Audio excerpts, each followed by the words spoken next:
कहानी की शुरुआत होती है रायलैंड नाम के एक आदमी से, जो इस वक्त एक स्पेसशिप के अंदर मौजूद है।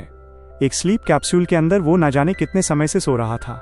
धीरे धीरे वो मेडिकली इंड्यूस्ड कोमा से बाहर आने लगता है। जैसे ही उसकी आंखें खुलती हैं, शिप की एआई मैरी उससे कुछ सवाल पूछना शुरू करती है ताकि ये पता चल सके कि उसकी दिमागी हालत ठीक है या नहीं। लेकिन दिक्कत ये थी कि रायलैंड को इस वक्त कुछ भी याद नहीं था। एक बार के लिए तो उसे अपना नाम तक याद नहीं आया। ये सब देखकर वो बुरी तरह घबरा जाता है। उसी समय एक रोबोटिक आर्म उसकी बॉडी को चेक कर रही होती है, लेकिन वो उसे खतरा समझ लेता है और घबराकर टेबल से उठ जाता है। वो शिप के अंदर भागता हुआ दूसरे लोगों को ढूंढने लगता है। थोड़ी देर बाद उसे एक आदमी दिखाई देता है, लेकिन जैसे ही वो उसके पास जाता है वो हैरान रह जाता है क्योंकि वो आदमी पहले ही मर चुका होता है। अब रायलैंड और ज्यादा डर जाता है। वो जहाज के कॉरिडोर में इधर उधर भटकता रहता है और समझने की कोशिश करता है कि वो आखिर है कहाँ। तभी उसे एक बड़ी खिड़की नजर आती है। जब वो बाहर देखता है तो उसे पता चलता है कि वो स्पेस के अंदर है। ये देखकर वो पूरी तरह हिल जाता है। वो आसपास की मशीन्स को ध्यान से देखता है और तभी उसे एक अजीब सी बात समझ आती है। वो इन मशीन्स के बारे में जानता है। उसे पता है कि ये कैसे काम करती हैं। तब उसे एहसास होता है कि वो जरूर एक साइंटिस्ट होगा। इसके बाद वो एक दूसरे कमरे में जाता है जो उसे और ज्यादा इमोशनल कर देता है। वहां बड़ी बड़ी स्क्रीन्स पर धरती के खूबसूरत नज़ारों की वीडियोस चल रही होती हैं। उन वीडियोस को देखकर उसे एहसास होता है कि वो अपने घर से कितनी दूर आ चुका है। वो साफ कपड़े पहनता है। तभी शिप की एआई मैरी उसे कहती है कि वो अपनी डेली डायरी रिकॉर्ड करे, इससे उसकी मेंटल कंडीशन बेहतर रहेगी। लेकिन रायलैंड उससे कहता है कि उसे अपनी कैप्टन से बात करनी है। तब मैरी उसे बताती है कि उसके अलावा क्रू का कोई भी मेंबर जिंदा नहीं बचा है, सिर्फ वो अकेला है। ये सुनकर रायलैंड घबरा जाता है और मैरी से कहता है कि शिप को वापस ले चलो, वो आगे नहीं जाना चाहता। लेकिन मैरी मना कर देती है और कहती है कि ऐसा कोई कमांड सिस्टम में मौजूद नहीं है। फिर रायलैंड एक स्क्रीन पर सूरज को देखता है और उसे लगता है कि वो अभी भी सोलर सिस्टम में ही है। इसलिए वो अर्थ पर मैसेज भेजने की बात करता है। लेकिन मैरी बताती है कि मैसेज पहुंचने में लगभग 12 साल लगेंगे। ये सुनकर वो परेशान हो जाता है। वो स्टार मैप चेक करता है और समझता है कि जो तारा उसे दिख रहा है वो सन नहीं है बल्कि कोई और ही स्टार है। इसके बाद वो फ्यूल लेवल चेक करता है और कुछ कैलकुलेशंस करता है। सारे नंबर्स देखने के बाद उसे समझ आता है कि वो धरती से करीब 113 लाइट ईयर्स दूर है। मतलब अब घर वापस जाना लगभग नामुमकिन है। ये समझते ही वो पूरी तरह टूट जाता है। तभी उसके सर में तेज दर्द होने लगता है और धीरे धीरे उसकी कुछ पुरानी यादें वापस आने लगती हैं। उसे याद आता है कि वो एक मॉलिक्यूलर बायोलॉजिस्ट था, लेकिन बाद में वो एक स्कूल टीचर बन गया था। उस समय पूरी दुनिया में एक अजीब खबर तेजी से फैल रही थी। सूरज के आसपास एक रहस्यमयी लाइन दिखाई देने लगी थी। वो अपने स्टूडेंट्स को समझाता है कि इस लाइन को पेट्रोविच लाइन कहा जाता है और ये सूरज से लेकर वीनस तक फैली हुई है। धीरे धीरे ये सूरज की एनर्जी को कम कर रही है। वो बच्चों को बताता है कि अगर ये प्रोसेस ऐसे ही चलता रहा तो करीब 30 साल के अंदर धरती ठंडी पड़ने लगेगी। एक स्टूडेंट घबराकर पूछता है, सर क्या सब खत्म हो जाएगा? इस पर रायलैंड उसे समझाता है कि दुनिया के सबसे बड़े साइंटिस्ट इसका सॉल्यूशन ढूंढने में लगे हुए हैं और 30 साल के अंदर कुछ न कुछ जरूर ठीक हो जाएगा। वापस शिप के अंदर रायलैंड अपनी दाढ़ी साफ करता है। फिर वो अपनी सप्लाई चेक करता है और उसे वोडका मिलती है। अकेला होने की वजह से वो थोड़ी सीपी लेता है और कुछ खाना भी खाता है। इसके बाद वो क्रू का बचा हुआ सामान देखता है, जिससे उसकी और यादें वापस आने लगती हैं। अकेलेपन से बचने के लिए वो कपड़ों से एक डमी बना लेता है और उसके साथ डांस करने लगता है। फिर वो एक बोर्ड पर नोट्स लिखना शुरू करता है ताकि वो खुद को समझ सके कि वो कौन है और यहाँ क्यों है। तभी उसे एक और याद आती है। उसे याद आता है कि एक दिन स्कूल के बाद एक साइंटिस्ट ईवा उससे मिलने आई थी। उसने रायलैंड का एक रिसर्च पेपर पढ़ा था जिसमें उसने लिखा था कि जिंदगी के लिए पानी जरूरी नहीं होता। रायलैंड उससे पूछता है कि वो उसके पास क्यों आई है, क्योंकि उसे उसकी नौकरी से निकाल दिया गया था और अब वो सिर्फ एक स्कूल टीचर है। इस पर ईवा उसे याद दिलाती है कि उसने अपने सीनियर को गधे का बच्चा कहा था, इसी वजह से उसे निकाला गया था। फिर ईवा उसे बताती है कि उनके पास पेट्रोविच लाइन के कुछ सैंपल्स हैं और उन्हें देखकर ऐसा लग रहा है कि रायलैंड की थ्योरी, जिसे पहले गलत माना गया था, शायद सही हो सकती है। ये सुनकर रायलैंड उसके साथ काम करने के लिए तैयार हो जाता है। लैब में वो उन सैंपल्स को टेस्ट करता है। वो सैंपल हल्के हल्के हिल रहे होते हैं, लेकिन उनके अंदर क्या है ये समझ पाना काफी मुश्किल होता है। कई एक्सपेरिमेंट्स के बाद ये पता चलता है कि ये चीज जिंदा है, लेकिन टेस्टिंग के दौरान एक सेल खराब हो जाता है। जब उसके स्ट्रक्चर को ध्यान से देखा जाता है तो पता चलता है कि वो पानी से ही बना हुआ है। ये देखकर रायलैंड काफी चिढ़ जाता है क्योंकि उसकी थ्योरी गलत साबित हो जाती है। फिर वो ध्यान देता है कि ये सेल्स लाइट को अब्जॉर्ब करते हैं और उसी एनर्जी का इस्तेमाल करके मूव करते हैं। ईवा उससे कहती है कि उसकी थ्योरी गलत थी और अब वो वापस जा सकता है, लेकिन अब रायलैंड की दिलचस्पी बढ़ चुकी थी। वो ईवा से रिक्वेस्ट करता है कि उसे सिर्फ 3 सेल्स दे दे ताकि वो उन पर और टेस्ट कर सके। थोड़ी बहस के बाद ईवा मान जाती है। अब रायलैंड ये समझना चाहता था कि ये सेल्स वीनस की तरफ ही क्यों जा रहे हैं। सूरज के सबसे पास तो मर्क्यूरी है, फिर उसे क्यों नजरअंदाज किया जा रहा है। इसके लिए वो एक एक्सपेरिमेंट प्लान करता है। वो एक कंटेनर के अंदर बिल्कुल वैसा ही एनवायरनमेंट तैयार करता है जैसा वीनस पर होता है। जैसे ही एक्सपेरिमेंट शुरू होता है, वो सेल्स तुरंत उस कंटेनर के अंदर चले जाते हैं। ये देखकर रायलैंड डर जाता है। अगर ये कंटेनर खुल गया तो ये सेल्स धरती पर फैल सकते हैं। इसलिए वो गार्ड की मदद से पूरी लैब को सील करवा देता है और सारी लाइट्स बंद कर देता है, क्योंकि ये सेल्स लाइट की तरफ खींचते हैं। अब अंधेरे में वो कंटेनर को खोलता है और अंदर उसे 3 चमकते हुए सेल्स दिखाई देते हैं। इसका मतलब साफ था कि ये सेल्स बढ़ रहे हैं। ये प्रूफ था कि इन्हें रिप्रोड्यूस करने के लिए सूरज की रोशनी और कार्बन डाइऑक्साइड गैस दोनों की जरूरत होती है। ये समझते ही वो तुरंत ईवा को कॉल करता है और उत्साह में कहता है, मैंने कर दिखाया, मैंने बच्चा बना लिया। बाद में मिलिट्री उसे एक जेट से उठाकर सीधे एक एयरक्राफ्ट कैरियर पर ले जाती है। इतनी तेज उड़ान की आदत ना होने की वजह से रायलैंड रास्ते में नींद की दवाई लेकर सो जाता है, लेकिन जैसे ही वो कैरियर पर पहुंचता है उसे कई बार उल्टियां होती हैं। इसके बाद ईवा उसे दुनिया के सबसे बड़े साइंटिस्ट से मिलवाती है। बाकी सभी लोग भी उसके एक्सपेरिमेंट को दोहराते हैं और हर बार वही रिजल्ट मिलता है। उन सेल्स का नाम अब एस्ट्रोफेज रखा जाता है। लेकिन खतरा अभी भी टला नहीं था। सूरज लगातार कमजोर हो रहा था। साइंटिस्ट्स फैसला करते हैं कि उन्हें लगभग 2 मिलियन किलो एस्ट्रोफेज तैयार करना होगा। ये सुनकर रायलैंड कंफ्यूज हो जाता है और पूछता है कि हम इनकी संख्या बढ़ा क्यों रहे हैं। तब ईवा उसे प्रोजेक्ट हेल मैरी का असली मकसद बताती है। दरअसल सिर्फ हमारा सूरज ही नहीं, बल्कि कई और तारे भी धीरे धीरे कमजोर हो रहे हैं। लेकिन एक तारा ऐसा है जो पूरी तरह से सुरक्षित है, ताउ सेटी, जो धरती से करीब 11.9 लाइट ईयर्स दूर है। प्लान ये था कि एक स्पेसक्राफ्ट को ताउ सेटी भेजा जाएगा ताकि ये समझा जा सके कि वो तारा इस खतरे से कैसे बचा हुआ है। अब तक इंसानों की कोई भी स्पेसशिप इतनी दूर नहीं गई थी। ऐसा नहीं था कि हम ऐसा स्पेसक्राफ्ट बना नहीं सकते। असली दिक्कत थी उसे चलाने के लिए फ्यूल कहां से आएगा। अभी तक हमारे पास इतना पावरफुल फ्यूल मौजूद नहीं था, लेकिन अब एस्ट्रोफेज के रूप में उन्हें एक ऐसा सोर्स मिल गया था जो उन्हें इतनी दूरी तक ले जा सकता था। रायलैंड समझाता है कि इसका इस्तेमाल बहुत सावधानी से करना होगा, क्योंकि ये बेहद खतरनाक है। सिर्फ 1 किलो एस्ट्रोफेज ही किसी बड़े शहर को तबाह करने के लिए काफी है। ईवा उसे बताती है कि इसी वजह से इसे समुद्र के बीच इस जहाज पर बनाया जा रहा है ताकि कोई खतरा ना हो। सबसे डरावनी बात यह थी कि स्पेसक्राफ्ट का फ्यूल सिर्फ एक तरफ की यात्रा के लिए ही काफी होगा।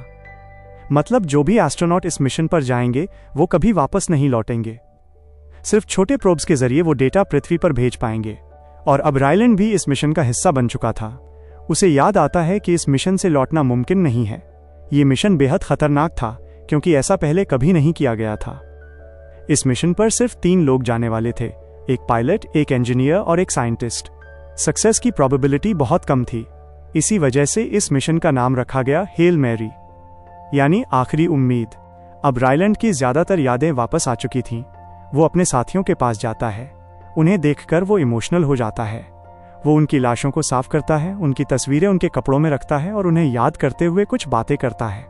आंखों में आंसू लेकर वो वादा करता है कि वो इस मिशन को पूरा करने की पूरी कोशिश करेगा। इसके बाद वो अपने दोनों साथियों की बॉडीज को बाहर स्पेस में भेज देता है। कुछ समय बाद मैरी उसे बताती है कि उनका शिप ताउ सेटी के पास पहुंच चुका है, इसलिए इंजन्स बंद कर दिए जाते हैं। जैसे ही शिप उस तारे के ऑर्बिट में प्रवेश करता है, ग्रेविटी खत्म हो जाती है और रायलैंड हवा में तैरने लगता है। खुद को संभालते हुए वो बाहर देखता है और पाता है कि यहाँ भी पेट्रोविच लाइन मौजूद है, लेकिन तारा बिल्कुल ठीक है। तभी उसे पास में एक और स्पेसशिप नजर आती है।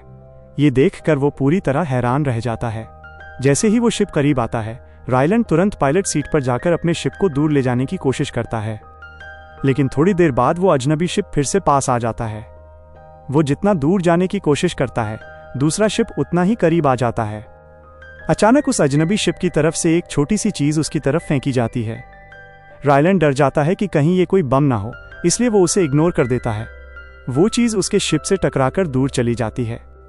कुछ देर बाद वही चीज फिर से भेजी जाती है, लेकिन इस बार उसकी स्पीड बहुत कम होती है। अब रायलैंड सोचता है कि पिछली बार वो बम नहीं था, तो इस बार वो खुद बाहर जाकर देखता है कि ये आखिर है क्या। वो अपना सेफ्टी सूट पहनता है, जल्दी से इंस्ट्रक्शंस पढ़ता है और पहली बार शिप के बाहर निकलता है। स्पेस में बाहर जाना उसके लिए बिल्कुल नया अनुभव था। काफी मुश्किल से वो सही समय पर जंप लगाकर उस चीज को पकड़ लेता है। फिर वापस अंदर आकर उसे खोलने की कोशिश करता है, लेकिन वो नहीं खुलती। जांच करने पर उसे पता चलता है कि वो जेनॉन नाम की गैस से बनी हुई है।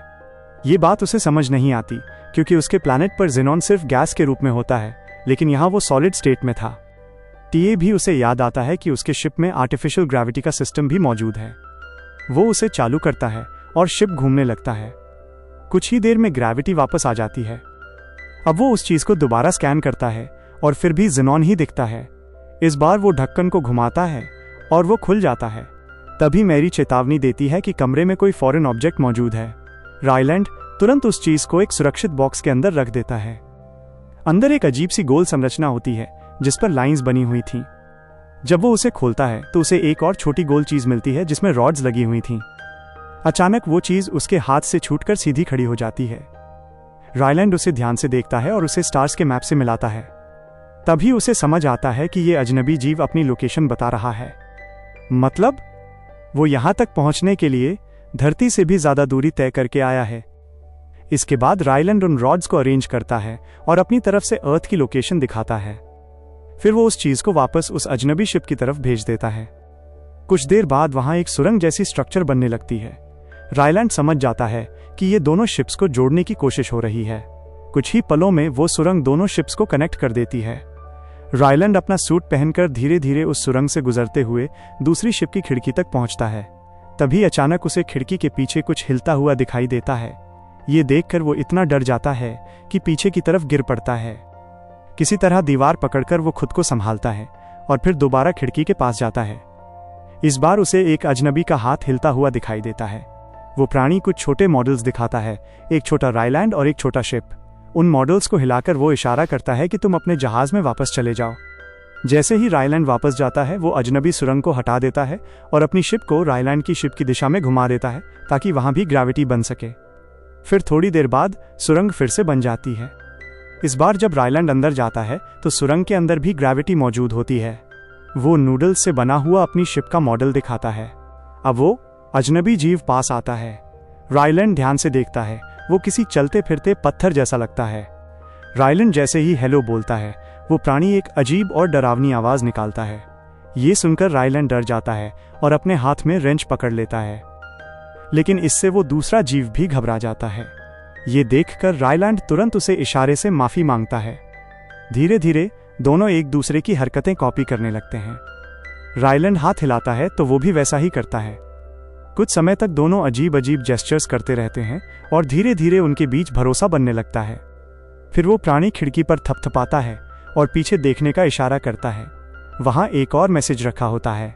रायलैंड उसे खोलता है तो अंदर एक अजीब सा कॉलर मिलता है। वो प्राणी इशारे से कहता है कि हेलमेट उतारो, लेकिन रायलैंड मना कर देता है।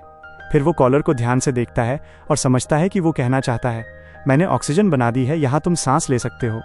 थोड़ी देर सोचने के बाद रायलैंड हिम्मत करता है और अपना हेलमेट उतार देता है। कुछ सेकंड के बाद वो खुश हो जाता है क्योंकि वो आराम से सांस ले पा रहा होता है। इसके बाद वो पहले वाले मैसेज को दोबारा देखता है और समझता है कि उस प्राणी ने भी पेट्रोविच लाइन दिखाई थी। मतलब साफ था, वो एलियन भी इसी प्रॉब्लम का सोल्यूशन ढूंढने यहाँ आया है। रायलैंड वापस सुरंग में जाता है और इशारे से बताता है कि वो दोनों मिलकर काम कर सकते हैं, लेकिन पहले उन्हें एक दूसरे की भाषा समझनी होगी। वो सोचता है कि मैथ्स यूनिवर्सल होती है, हर जगह सेम रहती है, इसलिए वो मेजरिंग टेप दिखाता है, लेकिन वो एलियन उसे खिलौने की तरह इस्तेमाल करने लगता है। फिर वो घड़ी दिखाता है, लेकिन तब भी कुछ समझ नहीं आता। तभी रायलैंड नोटिस करता है कि उस एलियन शिप के अंदर अंधेरा है और उस जीव का कोई साफ चेहरा नहीं है। उसे अंदाजा होता है कि शायद ये जीव अंधा है और साउंड के जरिए रास्ता पहचानता है। रायलैंड उस एलियन का नाम रॉकी रख देता है। फिर वो अपने शिप में जाकर घड़ी को मॉडिफाई करता है ताकि उसके नंबर्स उभरे हुए हो जाएं। जब वो रॉकी को दिखाता है तो रॉकी उन नंबर्स को महसूस करता है और खुशी में छोटा सा डांस करने लगता है। रायलैंड उसे थम्स अप सिखाने की कोशिश करता है, लेकिन रॉकी के हाथ अलग तरह के होते हैं, इसलिए वो हमेशा थम्स डाउन जैसा साइन बनाता है। कुछ देर बाद रॉकी एक और डिवाइस लेकर आता है जिसमें घूमने वाला पैटर्न होता है। रायलैंड समझ जाता है कि ये उनकी घड़ी है। फिर रायलैंड अपना लैपटॉप और माइक लेकर सुरंग में आता है। वो हर नंबर की तरफ इशारा करता है और रॉकी की आवाज रिकॉर्ड करता है। धीरे धीरे वो एआई की मदद से एक ट्रांसलेटर बनाना शुरू करता है। अब दोनों एक दूसरे की बात समझने लगते हैं और उनकी दोस्ती के साथ साथ मिशन भी आगे बढ़ने लगता है। रायलैंड अपने सारे एक्सपेरिमेंट्स का रिकॉर्ड बनाना शुरू करता है ताकि जो कुछ भी वो सीख रहा है उसे बाद में अर्थ तक भेज सके। रॉकी अपनी सारी चीजें एक अजीब मटेरियल से बना रहा था जिसका कोई नाम नहीं था, इसलिए रायलैंड उसका नाम जेनोनाइट रख देता है। एक दिन रायलैंड रॉकी को एस्ट्रोफेज दिखाता है। रॉकी उसे तुरंत पहचान लेता है और कहता है कि ये बहुत खतरनाक है। अब ये कंफर्म हो जाता है कि रॉकी भी इसी प्रॉब्लम की वजह से यहाँ आया है। रॉकी खुशी से कहता है कि अब वो अकेला नहीं है। वो भी अपनी टीम के साथ आया था, लेकिन उसके सारे साथी मर चुके हैं, बिल्कुल रायलैंड के क्रू की तरह। दोनों फैसला करते हैं कि वो मिलकर स्टार्स को बचाएंगे। अब मॉडल्स और ट्रांसलेटर की मदद से रायलैंड अपनी सारी रिसर्च रॉकी को समझाता है। जब रायलैंड सोने के लिए सुरंग से बाहर जाने लगता है तो रॉकी डर जाता है कि वो कहीं मर न जाए। तब रायलैंड उसे समझाता है कि सोना क्या होता है। रॉकी बताता है कि उसकी दुनिया में सब लोग साथ में सोते हैं ताकि सेफ रहें। रॉकी कहता है कि वो भी उसके साथ सोना चाहता है। पहले रायलैंड थोड़ा ऑकवर्ड हो जाता है, लेकिन फिर रॉकी बताता है कि उसने अपने क्रू को सोते हुए देखा था, लेकिन वो कभी उठे ही नहीं। ये सुनकर रायलैंड उसकी बात समझ जाता है और मान जाता है। वो एक जगह तैयार करता है और दोनों खिड़की के पास साथ में सो जाते हैं। फिर एक फ्लैशबैक में ईवा रायलैंड को 3 एस्ट्रोनॉट से मिलवाती है जो इस मिशन के लिए चुने गए थे। उस समय रायलैंड इस टीम का हिस्सा नहीं था। वो लोग कहते हैं कि शिप में ऐसा सिस्टम होना चाहिए जिससे मिशन के बाद सेल्फ डिस्ट्रक्ट एक्टिवेट हो सके, क्योंकि वो धीरे धीरे मरना नहीं चाहते। रायलैंड उन्हें इंजन का डेमो दिखाता है। एस्ट्रोफेज इंजन इतना पावरफुल था कि कुछ ही सेकंड में 1 टन मेटल पिघल गया। वापस प्रेजेंट में रायलैंड अपनी यादों को जोड़ने की कोशिश कर रहा होता है, तभी उसे एक आवाज सुनाई देती है। दरवाजा खोलने पर वो देखता है कि रॉकी एक छोटा प्रेशराइज्ड सूट पहनकर उसके शिप में आ चुका है। रॉकी इंसानों की टेक्नोलॉजी देखकर इम्प्रेस होता है, लेकिन वो रायलैंड से कहता है कि वो बहुत स्मेल करता है। रायलैंड डिसाइड करता है कि दोनों को अपने अपने शिप्स में काम करना चाहिए, लेकिन रॉकी मानता नहीं। वो कहता है कि साथ में काम करेंगे तो जल्दी होगा। रॉकी के खाने का तरीका भी रायलैंड को अजीब लगता है। वो दीवार के आर पार देख सकता था और उसकी सुनने की क्षमता बहुत तेज थी, जिससे रायलैंड को बिल्कुल प्राइवेसी नहीं मिलती। टेक्नोलॉजी की बात करते हुए रायलैंड को पता चलता है कि रॉकी की स्पीशीज को रेडिएशन के बारे में कोई जानकारी नहीं है। रायलैंड उसे समझाता है कि उसी रेडिएशन की वजह से उसके क्रू की मौत हुई थी। रॉकी बच गया क्योंकि उसकी वर्कशॉप एस्ट्रोफेज के पास थी और एस्ट्रोफेज रेडिएशन से बचाता है। अब दोनों डिसाइड करते हैं कि उन्हें इस तारे के पास मौजूद एस्ट्रोफेज के सैंपल्स चाहिए ताकि पता चल सके कि उनमें कोई फर्क है या नहीं। रायलैंड शिप्स को अलग करता है और अपने जहाज को पास के एक प्लैनेट की तरफ ले जाता है। ये सफर करीब 11 दिन तक चलता है। इस दौरान वो रॉकी को अर्थ की रिकॉर्डिंग्स दिखाता है। रॉकी बताता है कि उसे अपने साथी की याद आ रही है जो उसकी दुनिया में उसकी पार्टनर जैसी थी और वो उसके साथ करीब 186 साल तक रहा था। ये सुनकर रायलैंड हैरान रह जाता है क्योंकि रॉकी की स्पीशीज 300 साल से ज्यादा जीती है। तभी रायलैंड को एक और फ्लैशबैक याद आता है। वो शिप के बार में टीम के साथ होता है। पार्टी में उसका मन नहीं लग रहा होता तो वो बाहर चला जाता है। वहां उसे ईवा मिलती है। रायलैंड पूछता है कि सब लोग इतने खुश कैसे हैं, जबकि सब जानते हैं कि ये 3 एस्ट्रोनॉट्स वापस नहीं आएंगे। ईवा उसे समझाती है कि यही भाईचारा है, यही उन्हें मुश्किल काम करने की ताकत देता है। फिर दोनों वापस बार में जाते हैं और ईवा गाना गाना शुरू कर देती है। अब वापस वर्तमान में शिप उस प्लैनेट के पास पहुंच चुका था। उस प्लैनेट के रंग देखकर रायलैंड हैरान रह जाता है। वो स्पेस वॉक करता है और एक मशीन से लाइट एक्टिवेट करता है। जैसे ही लाइट ऑन होती है, हजारों एस्ट्रोफेज उसकी तरफ खिंच आते हैं और एक चमकदार सा नज़ारा बन जाता है। दोनों मिलकर उस प्लैनेट का नाम एड्रियन रखते हैं। जब सैंपल्स लेकर टेस्ट किए जाते हैं तो पता चलता है कि जितने एस्ट्रोफेज प्लैनेट की तरफ आ रहे हैं उतने वापस नहीं जा रहे। ये काफी अजीब था क्योंकि वो तो वहां रिप्रोड्यूस करने आते थे। एक और टेस्ट से ये भी पता चलता है कि एस्ट्रोफेज के साथ साथ वहां एक खास तरह का बैक्टीरिया भी मौजूद है। इसका मतलब साफ था, एड्रियन पर लाइफ मौजूद है। ये सुनते ही रॉकी कहता है कि जरूर इस प्लैनेट पर कोई ऐसा जीव है जो एस्ट्रोफेज को खा रहा है, बिल्कुल किसी प्रेडेटर की तरह। इसी वजह से एस्ट्रोफेज कंट्रोल में है और इतना पावरफुल नहीं बन पा रहा कि सूरज को नुकसान पहुंचा सके। अगर इस बैक्टीरिया को अपने प्लैनेट पर ले जाया जाए तो अपने सूरज को भी बचाया जा सकता है। अब दोनों सोचते हैं कि ये बैक्टीरिया बादलों में होंगे जहां एस्ट्रोफेज रिप्रोड्यूस करता है, लेकिन उनका शिप एटमॉस्फेयर में जाने के लिए डिजाइन नहीं था। रॉकी आइडिया देता है कि वो एक लंबी चेन बना सकते हैं और उसे नीचे लटकाकर सैंपल कलेक्ट कर सकते हैं। रायलैंड हंसते हुए कहता है कि ये तो मछली पकड़ने जैसा है। लेकिन दिक्कत ये थी कि रायलैंड साइंटिस्ट था, पायलट नहीं। उसे शिप उड़ाने का ज़्यादा एक्सपीरियंस नहीं था, इसलिए वो पहले प्रैक्टिस करता है ताकि शिप ज़्यादा अंदर ना चला जाए और ग्रेविटी उसे खींच ना ले। प्रैक्टिस के दौरान रॉकी अर्थ के लिए वीडियोस बनाता रहता है। उसे लगता है कि लोग उसे लाइव देख रहे हैं। रायलैंड उसे समझाता है कि ये लाइव नहीं है, बाद में एक प्रोब भेजा जाएगा जिसमें सारी जानकारी होगी। ये सुनकर रॉकी कहता है, तू खुद जा रहा है, तू ही ले जाना। इस पर रायलैंड भारी दिल से कहता है कि वो वापस नहीं जा सकता, उसके पास इतना फ्यूल ही नहीं है। ये सुनकर रॉकी उदास हो जाता है। वो अकेले में कुछ कैलकुलेशंस करता है और फिर वापस आकर धीरे से कहता है, तू मरेगा नहीं, मैं तुझे फ्यूल दूंगा। वो बताता है कि वो थोड़ा धीरे जाएगा, उसे 4 साल ज़्यादा लगेंगे, लेकिन रायलैंड वापस जा सकेगा। ये सुनकर रायलैंड इमोशनल हो जाता है और रॉकी के बबल सूट को गले लगा लेता है। जल्द ही सैंपल कलेक्ट करने का दिन आ जाता है। रायलैंड शिप को एटमॉस्फेयर के पास ले जाता है और चेन के साथ प्रोब नीचे भेजता है। जब सैंपल तैयार हो जाता है तो वो बाहर निकलता है उसे वापस लाने के लिए, लेकिन इसमें काफ़ी समय लग जाता है और हीट की वजह से शिप को डैमेज होने लगता है। अचानक एक मेटल का टुकड़ा टूटकर रायलैंड से टकराता है और वो बेहोश हो जाता है। रॉकी घबरा जाता है और बार बार उसे आवाज़ देता है। कुछ देर बाद रायलैंड को होश आता है और वो देखता है कि प्रोब अभी भी लटक रहा है। रॉकी कहता है कि वापस आ जाओ, बाद में नया सैंपल ले लेंगे, लेकिन रायलैंड मना कर देता है और आगे बढ़ता है। तभी एक और टुकड़ा उससे टकराता है और वो टेदर में उलझ जाता है। वो चाकू से रस्सी काट देता है और किसी तरह हाथों के सहारे शिप तक वापस पहुंच जाता है। शिप एड्रियन से दूर निकल जाता है, लेकिन उसका एक हिस्सा टूट रहा होता है और एक्सप्लोजन का खतरा बना रहता है। रायलैंड इंजन को फुल पावर पर चला देता है ताकि शिप जल्दी दूर जा सके। सेफ डिस्टेंस पर पहुंचकर वो इंजन्स बंद करता है, लेकिन शिप कंट्रोल खो देता है और घूमने लगता है। चेक करने पर पता चलता है कि फ्यूल टैंक में छेद हो गया है और 2 कंटेनर्स से फ्यूल लीक हो रहा है।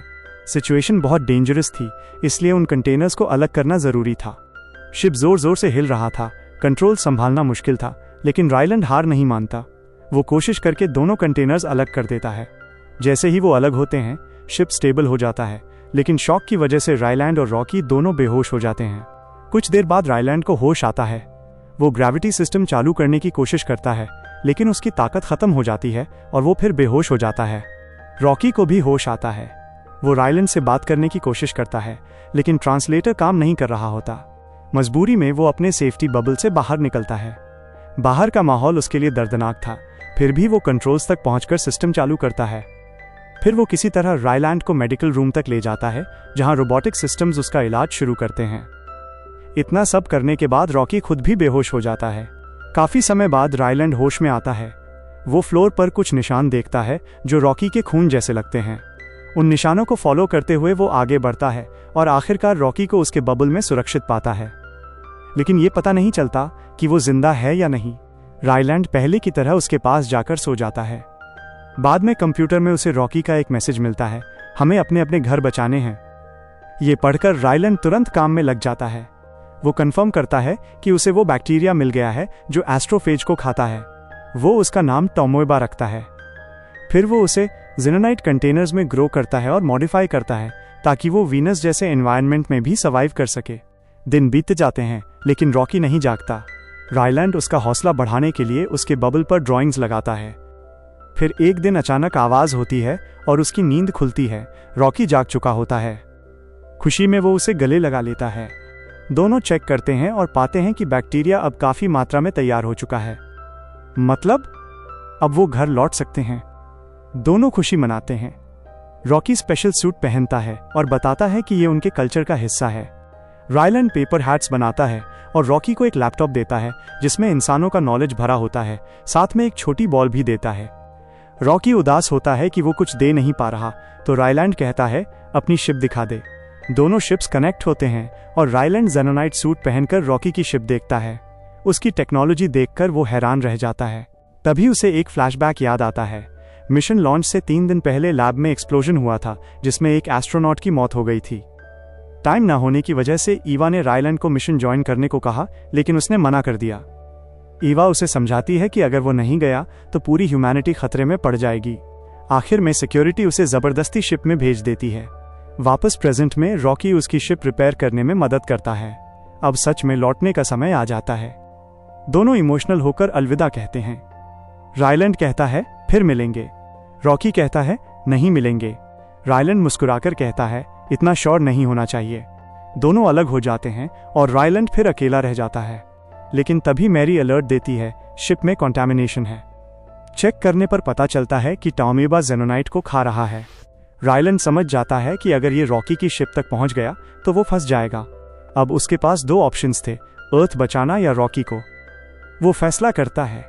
वो सारी रिसर्च और बैक्टीरिया का सैंपल एक प्रोब में डालकर अर्थ की तरफ भेज देता है और खुद रॉकी को बचाने निकल पड़ता है। कुछ दिन बाद वो रॉकी की शिप तक पहुंचता है, स्पेस वॉक करके उसे जगाता है और उसे बचा लेता है। सालों बाद वो प्रोब अर्थ पर पहुंचता है।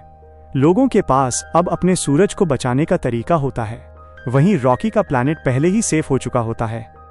रायलैंड की वजह से एलियंस रायलैंड के लिए अर्थ जैसा एनवायरनमेंट बना देते हैं। वो उनकी भाषा सीख जाता है और अब बिना ट्रांसलेटर के रॉकी से बात करता है। एक दिन रॉकी बताता है कि वो चाहे तो रायलैंड के लिए नया शिप बनाकर उसे अर्थ भेज सकते हैं, लेकिन रायलैंड कहता है मुझे सोचने के लिए थोड़ा टाइम चाहिए। असल में वो वहीं रहकर एलियन बच्चों का टीचर बन चुका था।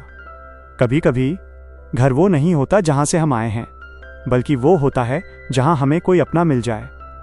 ऐसे ही और मूवी एक्सप्लेनेशन के लिए आप सिनेक्राफ्ट एक्सप्लेनिंग को सब्सक्राइब कर सकते हैं।